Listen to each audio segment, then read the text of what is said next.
Kwindaba zethu ngalwenhlwa iphondo iGauteng akabi nabhunga lesigqeba njengokuba ingxoxo zeDA neANC zingekabi naziqhamu.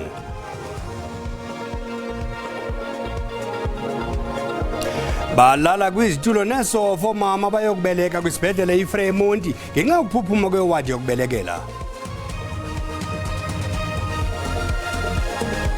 Iphanzile ukudlulela kwisemifinal yeCOSAFA Cup ibafana. Inkosi Mazole isicaka sithambile ndingaphosisanga amaseko mandigawulendi warhuqa. Balinde ngomonde abahlali bephondo iGauteng ukuba inkulu baphathiswa umnumzana Phanyanza Lesufi ibhengeza isigaba seliphondo solawulo. Ingxoxo phakathi kweANC neDA zisaxingile. Bekulindeleke ukuba umnumzana Lesufi abhengeze ikhabhinethi yephondo phezolo kodwa yahlehliswa ngomzuzu wokugqibela kulandela ukungavisisani phakathi kweDA kunye neANC eGauteng. Ingxelo ngelinqaku iza kulandela. Indloviso mithetho kazolonke isazinkonyile yazibekela bucala izindululo eziliqela apho kuza konyulwa amalungu eParlamente kwikomiti eziliqela. Ziquka amalungu azakuba ngamalungu amela iParlamente kwikomishoni yenkonzo zobulungisa, iqonga leParlamente yengingqi SADC kunye nosihlalo abathathu bendlu. Ibano yokuqala yaseParlamente emva kokuba amalungu aseParlamente efungiswe ngokusesikweni kwaye le ndibano ibifuna ukutyumba abantu abaza kungena kwizikhundla zamaqonga ngamaqonga kodwa kwabakho amagingxigingxi ngokuba amaqela opolitiko akakavani ngabaqatswa. The reason for this withdrawal, Madam Speaker, is to allow for further consultation on the matters that need to be cleared out on the three motions above. Umbutho womkhonto wesizwe naye ubonakale ethukile sesisigqibo. And we are not given an option to know on what basis are we deferring issues. In the withdrawal in reading the motion, the Chief Whip did indicate the request that he is withdrawing this motion in his name in order to allow for consultations among parties. Kumaxwebhu waseParlamente kuvele abaqatswa abathathu bosihlalo, uCedric Frolik, uSupra Mahumapelo kwaye noZandile Majozi. Amagama abaqatswa kwikomishoni etshumba ijaji mathandathu abalula amaqala alikomishoni uGlynis Breitenbach kwaye noJulius Malema. Oyisakuba ijaji noyinkokheli yeMK yeParlamente uGqirha John Hlophe naye ukuluhlu lwalamagama.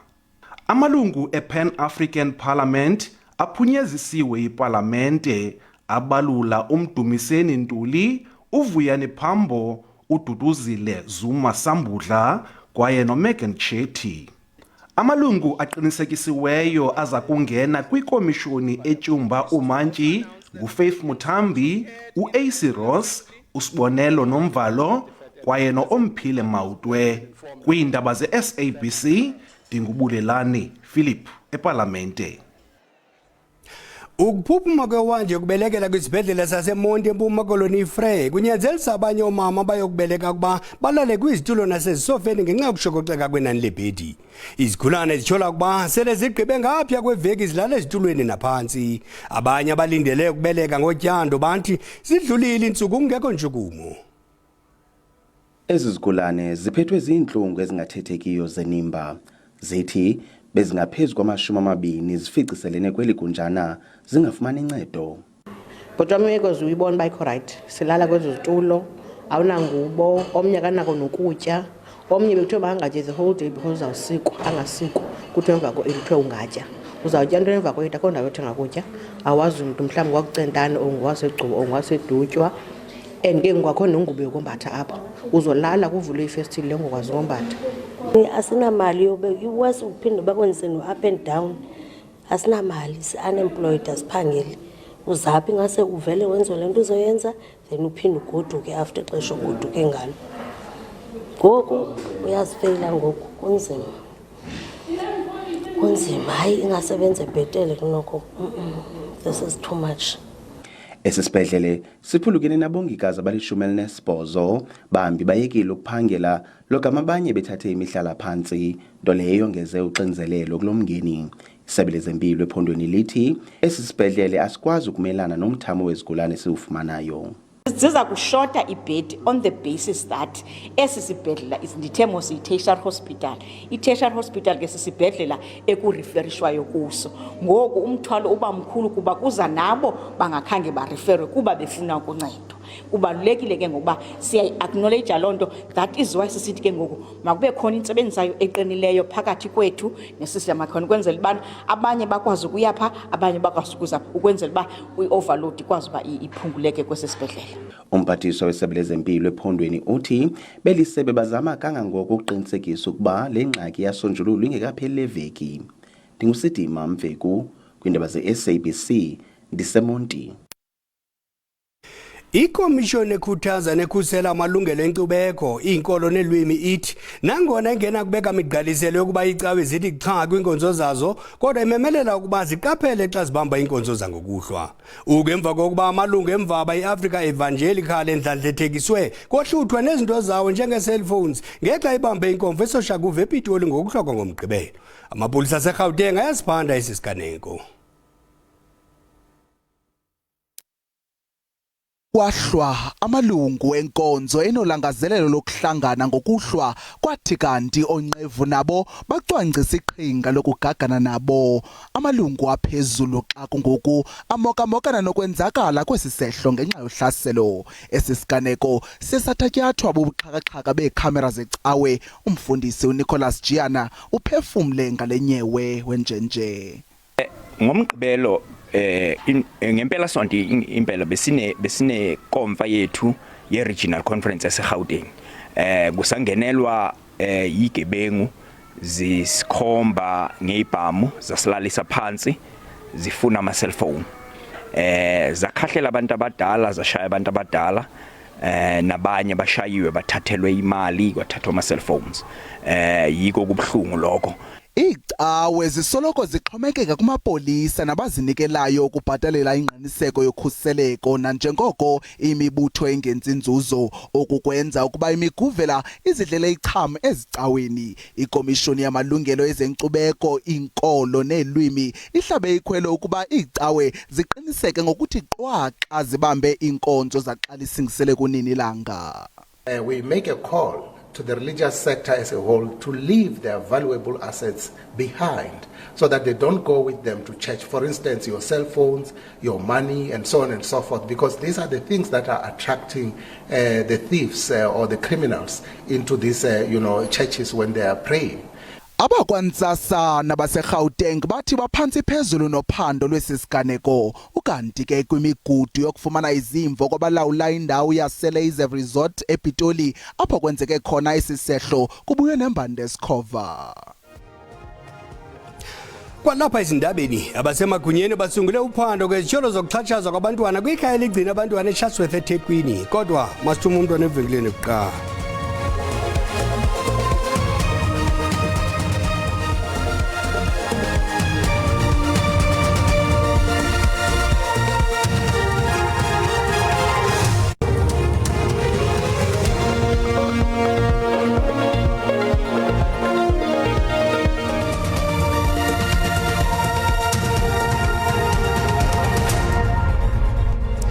Sinamkela kwakhona sibulise kwabasanda kungena xa sibuyela kwinqaku lethu lokuqala. Balinde ngomonde abahlali bephondo laseGauteng kuba inkulu baphathiswa umnumzana Phanyaza Lesufi ibhengeze isigaba seliphondo solawulo. Ingxoxo phakathi kwe-ANC ne-DA isaxingile. Bekulindeleke ukuba umnumzana Lesufi abhengeze icabinet yephondo phezolo kodwa yahlehliswa ngomzuzu wokugqibela kulandela ukungavisisani phakathi kwe-DA kunye ne-ANC eGauteng. We've hit a bit of a impasse, if I can call it that, in Gauteng. And it is all rooted in the good faith implementation of the statement of intent in the Gauteng context. And we have required, obviously, because we believe that signed agreements have to have some kind of value, we have kept by this and we have required that other parties keep by it as well. Now, I would like to take you through a statement that I've written, and one good thing about my having been a journalist before, again, is that I can write statements very quickly. So I've written a statement here that I would like to take you through. This is not an easy matter, so I'm not patronizing you when I stop to explain certain things, because if you're new to the story and you're coming in cold to the story, you will need some background to what we're saying here. But I've tried to be as self-explanatory as possible. That document is going to be sent to you by Franco. And you want me to be a bit louder? Okay. Right. That document is going to be sent to you by Franco. Have you sent it, Franco, to them? Not yet. Okay, so I'm going to take you through it. It would make it a lot easier if you could actually follow it while I'm taking you through it, but it is what it is, so we have to do it this way. Despite some progress in negotiations today, the DA and the ANC have not yet reached agreement on the composition of a government for Gauteng on the basis of the National Statement of Intent signed on June the 14th. Iqela lezopolitiki umkhondo wesizwe lenze inguqu eziliqela kubunkokheli balo. Ugqirha Sifiso Maseko ungena esihlangwini zikaMnumzana Arthur Zwane njengososiba jikelele. UMnumzana Zwane ulahle ngokona ngoko esikhundleni esithi umthwalo le office ungaphezulu kwamandla akhe njengoko esaxakeke nazezakhe kwezoshishino. Ukanti kudlule nencwadi ebhalwe inkokheli eliqela uMnumzana Jacob Zuma imgxotha uMnumzana Zwane kanye ngelixesha kuvela le yokulahla kwakhe. Kusenjalo uMnumzana Menzi Magubane utyunjwe njengonongqwa jikelele ngelixa uDanisa Zulu eyekisiwe njengonongqwa jikelele. Abasemagunyeni basungule uphando ngezitsholo zokuxhatshazwa komntwana kwikhaya ligcina abantwana eChatsworth eThekwini. Kule minyaka idlulileyo eliziko lijongene nenhlaningi yezitsholo zokuxhatshazwa kwabantwana. Ngokwengxelo abasebenzi kweliziko banyasha amalungelo abantwana maxa wambi babethwa ngamalapha amanzi nangamabhanti. I-Aryan Benevolent Home Council iyinhlangano engenzi inzuzo enakekela izingane, abadala kanye nezisulu zodlamelo sekhaya. Le ndawo ike yabhekana nengwadla ngezinsolo zokuhlukunyezwa kwezingane. Kusolakala ukuthi enye yezingane ehlala kulesikhungo yatshela onakekela izingane ngoMeyi mayelana nokuhlukunyezwa. Abane kwabayi-16 abanakekeli baxoshwa ngemuva kokutholakala benecala lokushaya izingane. We suspended immediately the day that we became aware of it. Okay, disciplinary action was taken. They were dismissed. So the first priority for us was the protection of the children. The moment we heard about it, those people were removed. They're no longer on our employ. Okay, criminal charges have been laid at SAPS. UNagren uthi izinyathelo sezithathiwe ukuvimbela ukuqhubeka nokuhlukunyezwa kwezingane. Kodwa ke kuvele ukuthi abaphathi bavula icala emaphoyiseni ngemuva kwenyanga kuxoshwe laba abane. Looking at completing our processes first, okay, which then took a little while. And when we were convinced that these people were then guilty and dismissed, then we went to the police. Ungqongqoshe wezokuthuthukiswa komphakathi KwaZulu-Natal uNkosikazi uMbalishinga usezwakalise ungenami ngendlela abaphathi balesi sikhungo abalisingethe ngayo lolu daba. Ngokukhuluma kwethu ke nemanagement myself njengo-MEC ngikuvezile kakhulu ukuthi kuyasiphoxa ukuthi kuze kwafika isikhathi esithile lezi ndaba bona njenge-institution bengazazi bekufanele ngabe bayayibona ngoba sihamba njalo la kuhlala khona abantwana labalala khona labafunda khona makuthiwa sekunesikhathi kuqhubeka nginenkolelo enkulu ukuthi kufanele ngabe khona umuntu oke wakubona noma wakupick up kungaze kufike kuleli zinga kufike kulona. Lesi sikhungo sithi sekusungulwe umthetho omusha ukuziphatha kwabasebenzi futhi baqeqeshwa kabusha. Iziphathimandla zithi zizokwenza uphenyo oluzothatha amasonto amathathu ngazo zonke izinsolo. Ngengononhlakanipho Magwaza ezindabeni ze-SABC eThekwini. Iqela lamafama saze ngobuso elizweni eMatatiyela eMpuma Koloni lifumene i-600,000 rand kwiqumrhu lophuhliso lwaseMpuma Koloni ukuze bandise amathuba oshishino obusi. Oko bebeqhuba nokufama iminyaka emithathu yamashishini abo ayaqala ukuveza iziphumo. Bafuya inyosi baziphakule ze bathathe ubuso babulungiselele ukuthengiswa kumashishini amakhulu. Ukufuya inyosi ngumsebenzi onzima kakhulu, kodwa nangona kunjalo uyakwazi ukudala amathuba emisebenzi. Abantu abasha kulommandla baqokelela inyosi ngenjongo zokuvelisa ubusi, behla amaxethuka bekhangela izinyosi. injongo yokuba kudalwe amathuba emisebenzi kuliswane nendlala. Ibhizinesi yehani Mhlekazi siqale ngokuwonga inyosi. Sibona phela lina abantu abatsha bazitshisa inyosi bazeke kanjalo. Then sathi noma sizenzele thina sibe nehive njengoba ubona ezinye zehive besizenzela thina. Then sayiqala lapho ke nokuthi ngosikwazi ukuqasha nabantu. Elishishini lidlala indima ephambili ekuqinisekiseni ukuba ukuphuhliswa uqoqosho ezilalini yaqhubeka kudala amathuba emisebenzi. Abantu abatsha bafumana izakhono zokufuya kunye nokuthengisa ubusi. Le co-op le isincedise ekuthenini tata besihlele singabantu abangasebenzi. So ever since ikhona ngoku sesiyakhona nokubeka noko into etyiwayo phezukwetafile emakhaya. Lamafama obusi athi azama ngendlela zonke ukuba tengiso sikhuphuke batsale nomdla kubathengi bamazwe ngaphandle. Siye saxhaswa ngu-ECDC nge-600,000 esixhasa ngazo zona ezokusuthi esizinxibile ziphathi yale funding ka-ECDC ne-hives. I-hives akwazi sinikeza zona zu-200. Abasemagonyeni kulommandla bathembise ngokuba bazawutyala imali ngakumbi kumaphulo aqhutywa ngabantu abatsha kulommandla.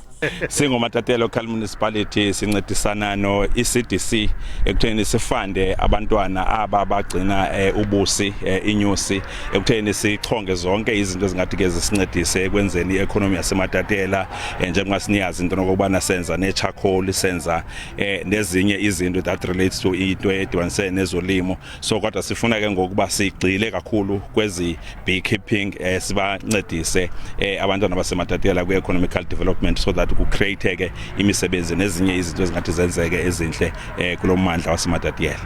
Lamafama afuna ukwandisa elishishini bakhangele nakwezinye iintaba zikummandla waseMatatele khona kuze bavelise ubusi bathengise kwiindawo ezahlukeneyo. Ndinkululeko Nyembezo endaba ze-SABC eMatatele. Umbengo mthiya ucima umlilo masikhongozeleza ngomso ngolwimi lelembe makube chusibele.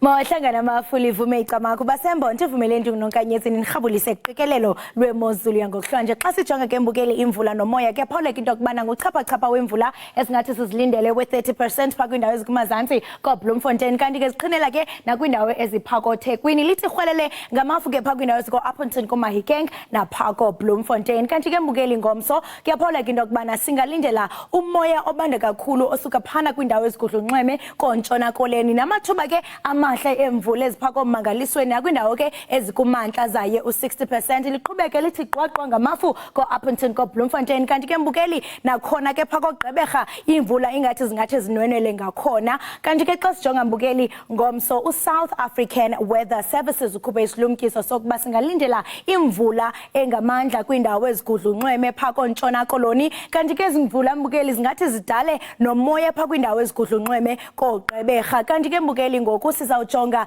amaqondo aphantsi ngokuhlwa kwindawo eziphezulu phako Messina lipholile ngo-12 degrees Phalaburwa ibe nguye u-10 degrees eMbombela ibe ngu-8 degrees kanti ke mbukeli xa sizawungena phaa komazweni Richards Bay nguye u-13 degrees kanti ke mbukeli phaa eThekwini khona ibe ngu-14 degrees singene ke mbukeli phaa ezenzweni phaa koMpuma Koloni eNqamakhwe kuNtshamazi eKomani Ntabethemba eNgqushwa eCheletyuma eNgcobo eMnyolo khona mbukeli siyafumanisa into yokubana nguye u-7 degrees eNxuba ibe ngu-9 degrees kanti ke babambene ngamanqaku nayo iMakhanda lithathe lifudumale ke mbukeli noko phaa koKapa Lodumo ibe ngu-11 degrees kanti ke mbukeli lichuncembe ngoku sijonge amaqondo bushushu aphezulu ngomso lithandeke ukufudumala liphole kwindawo ezininzi eRichards Bay nasePietermaritzburg bamandinge manqaku ngaye u29 degrees kanti xa sawungena pha eMarhambeni kuqumbu khona mbukeli napha eZimbani eMthatha ibe nguye u23 degrees kanti ke eUnderberg